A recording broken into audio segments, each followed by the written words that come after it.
तर नमस्कार मित्रांनो, आज आपण सुंदरतेवरचा गर्व आपल्यावरच कसा वापस फिरतो या तात्पर्याची एक सुंदर अशी प्रेरणादायी कथा पाहणार आहोत। मित्रांनो, एक हरिण होतं आणि त्या हरणाला 12 शिंग होती। आपण मगाशी ऐकलंच असेल किंवा सगळीकडे ऐकलं असेल की 12 शिंगे हरिण, सगळ्याला माहिती आहे की 12 शिंगे हरिण कशी असते। त्या प्रकारचीच एक हरिण होती आणि त्या हरिणला आपल्या त्या 12 शिंगाचा खूप गर्व होता। तिला जर तिने नदीकाठी जर पाणी प्यायला गेली तर तिने आपल्या फक्त त्या शिंगाला बघत राहायची, इतका तिला तिच्या शिंगाचा गर्व होता। आणि तिने जर आपले पाय पाहिले, तिचे पाय नदीच्या काठाला पाणी प्यायला गेले तर चिखलात बुडायचे आणि पाय खराब व्हायचे। ती म्हणायची की माझे पाय किती खराब आहेत, देवाने असले पाय देऊच नये, द्यावं तर चांगलं, ते माझ्या शिंगासारखं। म्हणून तिला तिच्या शिंगावर खूप गर्व होता।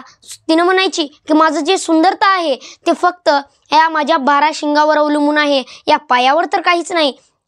एके दिवशी पाऊस चालू झाला आणि पाऊस चालू झाल्यानंतर तिच्या मागे एक वाघ धावत लागला आणि जसा तिच्या मागे वाघ धावत लागला तसा तिला कुणीकडे पळावं हे सुद्धा सुधरत नव्हतं। वाघ काही तिचा पाठलाग सोडतच नव्हता। वाघ बेभानपणे फक्त तिच्या मागे पळत होता, ती पण बेभानपणे पुढे पुढे पळत होती। पावसाळ्याचे दिवस होते, मग पाणी पडत असल्यामुळे तिचे पाय सुद्धा फसायचे। थोडं थोडं पुढे गेल्यानंतर एका झाडामध्ये तिचे ते 12 शिंग अडकून बसले।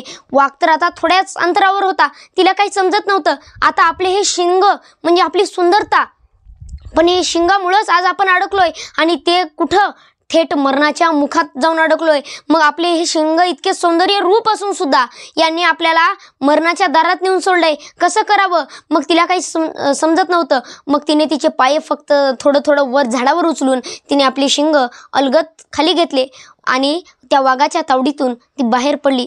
मित्रांनो, नंतर तिला कळालं की तिला वाटलं की आपले जे हे शिंग आहेत त्या या शिंगाचा गर्वमुळे आपण आज त्या झाडामध्ये अडकलो आणि ज्या पायाचा आपल्याला तिरस्कार होता त्या पायामुळेच आपण त्या वाघापासून दूर निसटलो। म्हणून मित्रांनो, जी गोष्ट आपल्याला सुंदर वाटते त्या गोष्टीचा फक्त तिच्या पुरताच गर्व करावा, जास्तीचा गर्व करू नये। गर्वाचे घर नेहमी खाली असते असे सगळेजण सांगतात। म्हणून मित्रांनो, ही म्हण खरीच आहे। धन्यवाद।